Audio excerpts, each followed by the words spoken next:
नमस्कार दोस्तों, स्वागत है आपका स्टडी फॉर पीसीएस में। आज हम मध्य प्रदेश की मिट्टियों के बारे में डिस्कस करेंगे। मध्य प्रदेश में कौन कौन सी मिट्टी पाई जाती है, कौन से भाग में मध्य प्रदेश के कौन सी मिट्टी पाई जाती है, ये सब हम डिस्कस करेंगे। लेकिन उससे पहले हमको ये पता होना चाहिए कि मिट्टी होती क्या है। अभी आपको लिखने को आ जाए एमपीपीएससी में कि मिट्टी होती क्या है, तो आप उसको लिख पाएँ। तो डिस्कस करते हैं हम मिट्टी के बारे में कि मिट्टी होती क्या है। मिट्टी क्या है? भूमि के तल पर, आपको याद रखना है, भूमि के तल पर, ये भूमि है, इसके तल पर, भूमि के तल पर पाए जाने वाली असंगठित पदार्थों की वह ऊपरी परत जो मूल चट्टानों के क्षरण एवं जीवाश्म के योग से निर्मित हुई है, मिट्टी कहलाती है। ये जो परिभाषा है ये डॉक्टर हेमंड बेनेट के अनुसार है, तो इसको ऑथेंटिक मानिएगा आप। और ऐसा कैसे, जैसा मैंने बोला, आप इसको लिख के आ जाएंगे तो अगर क्वेश्चन 3 मार्क्स में आता है तो डेफिनेटली आपको इसके 3 मार्क्स मिल जाएंगे। अब देखते हैं मिट्टी के बारे में, इसकी संरचना क्या होती है और किन किन पदार्थों से मिलकर बनी होती है, कौन कौन सी मिट्टी होती है। अब मिट्टी का अध्ययन करने के लिए हमको निम्न कारकों का अध्ययन करना पड़ेगा। वो कारक कौन कौन से हैं उनके बारे में डिस्कस करेंगे हम। सबसे पहला जो कारक आता है यहाँ पे कि मिट्टी में किन किन खनिजों की मात्रा पाई जाती है। दूसरा, इसका गठन क्या है, गठन कैसे बनी है। तीसरा, इसमें जल की मात्रा कितनी है, जल की मात्रा कितनी है। फोर्थ, जल की सरंध्रता कितनी है इस मिट्टी में, मिट्टी का रंग कैसा है। आप नोट कर लीजिएगा एक पॉइंट, मिट्टी का पीएच वैल्यू क्या है। ये सब हम डिस्कस करेंगे इसके बारे में। तो आइए देखते हैं कि मध्य प्रदेश में किस प्रकार की मिट्टी पाई जाती है, कौन कौन सी मिट्टी जो मध्य प्रदेश के विभिन्न भागों में पाई जाती है। मिट्टी के बारे में हम बात करें अगर मध्य प्रदेश की, तो मध्य प्रदेश अत्यंत प्राचीन भूखंड गोंडवाना लैंड भूसंहिता का भाग है। इस वजह से इसके विभिन्न भाग में विभिन्न प्रकार की मिट्टी पाई जाती है।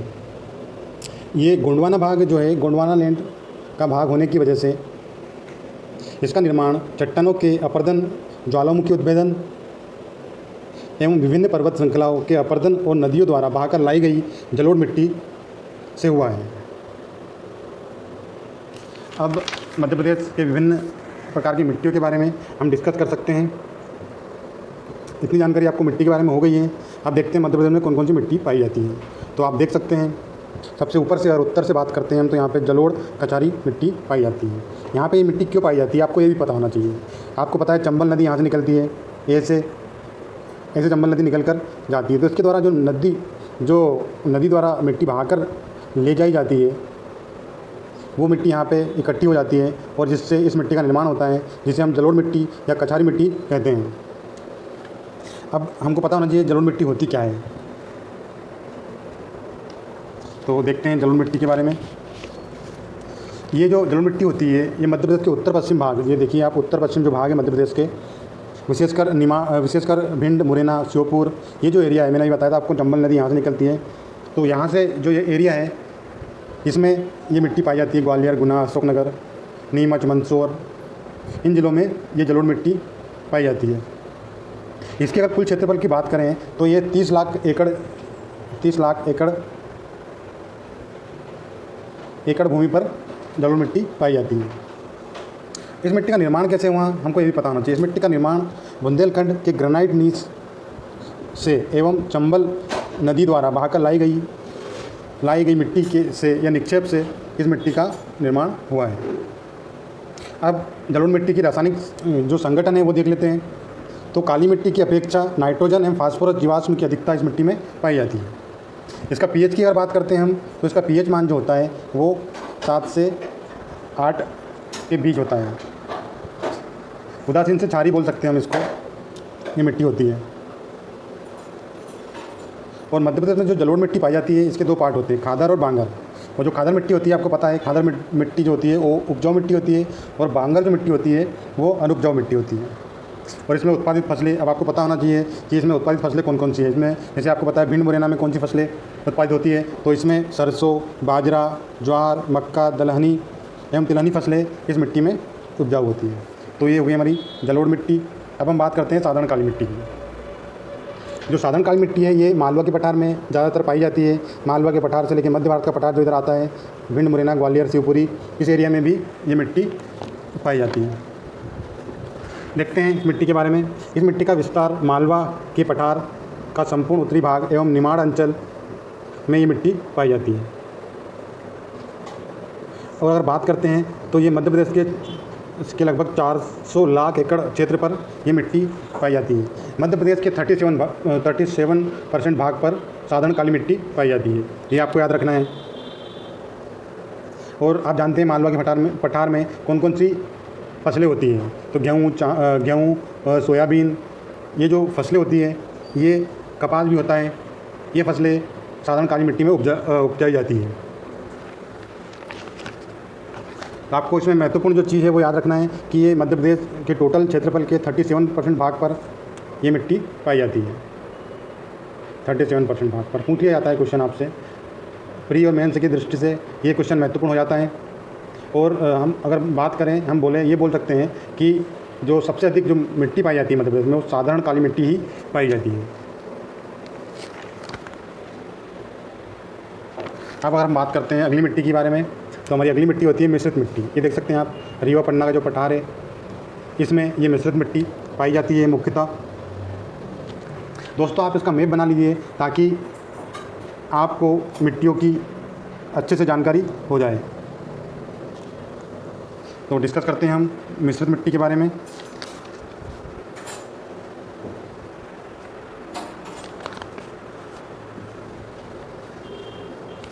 मिश्रित मिट्टी जो होती है ये रीवा पन्ना का जो पठार है, मिश्रित मिट्टी मतलब इधर से आप देख सकते हैं लाल पीली मिट्टी भी मिल जाती है, इसमें साधारण काली मिट्टी भी मिल जाती है और गहरी काली मिट्टी मिल जाती है और जलोढ़ मिट्टी मिल जाती है। इन सब मिट्टियों के मिलाकर जो मिट्टी बनती है हम उसको मिश्रित मिट्टी कहते हैं। तो ये क्षेत्र आपको याद रखना है। इधर निवाड़ी क्षेत्र जो आ जाता है, बुंदेलखंड का जो क्षेत्र इसमें पड़ता है, उस क्षेत्र में रीवा पन्ना के पठार में ये मिट्टी पाई जाती है मुख्यतः। इतना आपको याद रखना है इसके बारे में। जो मिश्रित मिट्टी है ये विंध्य प्रदेश एवं मध्य प्रदेश के अधिकांश भागों में मिश्रित मिट्टी पाई जाती है। अब इसकी रासायनिक संगठन देख लेते हैं। विंध्य प्रदेश की मिश्रित मिट्टी में कंकड़ पत्थर जो है वो पाए जाते हैं। खनिज लवण की इस मिट्टी में कमी होती है और इसकी उर्वरकता जो होती है वो कम होती है। इसमें उत्पादित होने वाली प्रमुख फसलों की अगर बात करते हैं हम, तो प्रमुख फसल जो होती है इसमें मोटे अनाज, मक्का, ज्वार, अलसी, तिल, इस प्रकार की जो फसलें होती है ये मिश्रित मिट्टी में मुख्यतः उत्पादित होती हैं। ये आपको याद रखना है। अब अगर हम बात करते हैं तो लाल पीली मिट्टी की बात करते हैं। लाल पीली मिट्टी मध्य प्रदेश के कौन से क्षेत्र में पाई जाती है? ये देख सकते हैं आप, बघेलखंड का जो पठार है, ये जो पर्वतीय एरिया है, इस क्षेत्र में लाल पीली मिट्टी पाई जाती है। लाल पीली मिट्टी मध्य प्रदेश के संपूर्ण पूर्वी भाग, बघेलखंड, बालाघाट, मंडला जिलों में लाल पीली मिट्टी पाई जाती है। इसके रासायनिक संगठन की अगर हम बात करते हैं तो लोह, नाइट्रोजन और फास्फोरस और जीवाश्म की इसमें कमी होती है।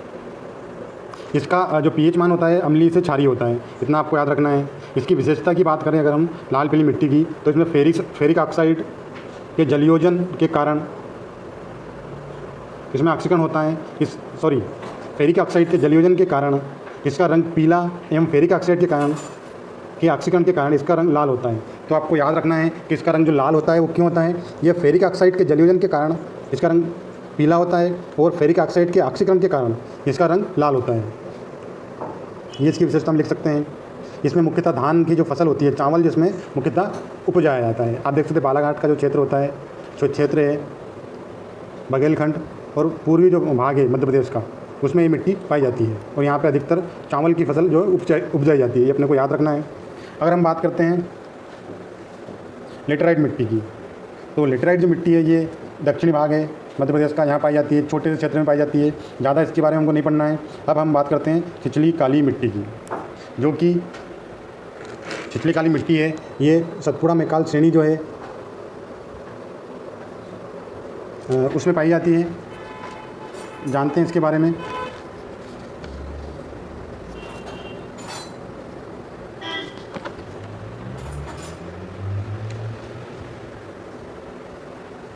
यह मिट्टी जो है छिछली काली मिट्टी बुरहानपुर और जो दक्षिण के जितने ज़िले हैं उसमें ये मिट्टी मुख्यतः पाई जाती है। आपको इतना याद रखना है। ये भी साधारण काली मिट्टी के बाद इसका भी एक बड़ा क्षेत्र है जो कि मध्य प्रदेश में पाया जाता है, इसको याद रखना है। मध्य प्रदेश के दक्षिण भाग में छिछली काली मिट्टी पाई जाती है।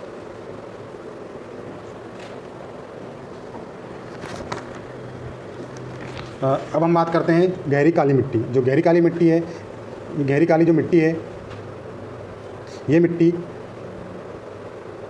ये आपको पता होगा नर्मदा नदी ऐसे निकलती है यहाँ से अमरकंटक से और ऐसे महाराष्ट्र गुजरात इधर जाती है।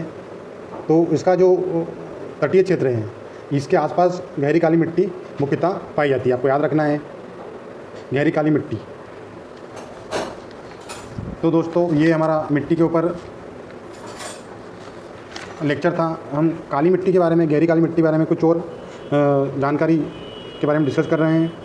काली मिट्टी जो है मुख्यतः मालवा का जो पठार है उसके दक्षिण भाग में पाई जाती है। ये अग्नि चट्टानों के अपरदन, ज्वालामुखी उद्भवन के कारण इसका निर्माण हुआ है। और हमको इसमें यह याद रखना है इसकी जल सांद्रता जो होती है वो सर्वाधिक होती है। इसमें लोहा, चूना, एल्यूमिना की अधिकता होती है और नाइट्रोजन, फास्फोरस एवं जीवाश्म की कमी होती है। क्योंकि दोस्तों ये जो मिट्टी है ये जो मिट्टी है ये अग्नि चट्टानों से बनी है, इस कारण इसमें जीवाश्म की जो है कमी पाई जाती है। आपको याद रखना है। ये कभी कभी ऐसे भी पूछ लिया जाता है कि कौन सी मिट्टी है जिसमें जीवाश्म की कमी पाई जाती है, तो वो होती है गहरी काली मिट्टी। आपको मैंने मैप बताया था मध्य प्रदेश का, तो आपको याद रखना है मध्य प्रदेश जो है 5 राज्यों से लगता है इसकी सीमा, तो वो आपको याद रखना है। आप देख सकते हैं उत्तर में उत्तर प्रदेश और पूर्व में छत्तीसगढ़, दक्षिण में महाराष्ट्र और पश्चिम में गुजरात और उत्तर पश्चिम में राजस्थान। इस प्रकार से 5 राज्यों की सीमा मध्य प्रदेश की सीमा को टच करती है। ये एक भू आवेष्टित राज्य है, लैंड लॉक्ड स्टेट है, क्या बोल सकते हैं अपन। इसके आसपास कोई समुद्र नहीं पाया जाता है, ये भी आपको याद रखना है इसके बारे में। आप अगर इसको गौर से देखेंगे इस मैप को तो आपको पता चल जाएगा कि इसके आसपास जो स्टेट है उसके हिसाब से ही आप अंदाज़ा लगा सकते हैं। आप तो अभी छत्तीसगढ़ गए होंगे तो आपको पता है छत्तीसगढ़ में लाल मिट्टी पाई जाती है, लाल पीली मिट्टी पाई जाती है। तो आप याद रख सकते हैं कि मध्य प्रदेश के पूर्वी भाग में लाल पीली मिट्टी पाई जाती है। अगर आप महाराष्ट्र गए होंगे तो आपको पता है वहाँ पे छिछली काली मिट्टी पाई जाती है कुछ एरिया में। तो आप ऐसे याद रख सकते हैं कि यहाँ पे इस एरिया में छिछली काली मिट्टी पाई जाएगी। आप गुजरात गए होंगे तो वहाँ पे साधारण काली मिट्टी पाई जाती है। राजस्थान में भी इस प्रकार की मिट्टी पाई जाती है, थोड़ी थोड़ी साधारण काली मिट्टी, तो आप याद रख सकते हैं इस प्रकार से। उत्तर प्रदेश की बात करते हैं यहाँ तो मिश्रित मिट्टी पाई जाती है। तो आप ये जो एरिया है बुंदेलखंड का, यहाँ पे मिश्रित काली मिट्टी पाई जाती है। और जो भिंड, मुरैना, शिवपुरी, ग्वालियर ये वाला एरिया यहाँ पे जलोढ़ मिट्टी ये चंबल नदी की वजह से पाई जाती है। आपको ये भी याद रखना है कि कौन सी मिट्टी में कौन सी फसल का उत्पादन होता है। आप अगर मिट्टियों को मैप से याद पढ़ेंगे तो आपको परमानेंटली आपके दिमाग में छप जाएगा और परमानेंटली आपको ये याद हो जाएगा। तो ये था हमारा आज का वीडियो मिट्टी के ऊपर। दोस्तों अगर वीडियो पसंद आया है तो चैनल को लाइक करें, शेयर करें, सब्सक्राइब करें और बेल आइकन को दबा लें ताकि इस प्रकार के वीडियो जो भी मैं अपलोड करूं उसका नोटिफिकेशन आप तक पहुंच जाए। थोड़ा सपोर्ट करें चैनल को, अधिक से अधिक शेयर करें इसको। धन्यवाद।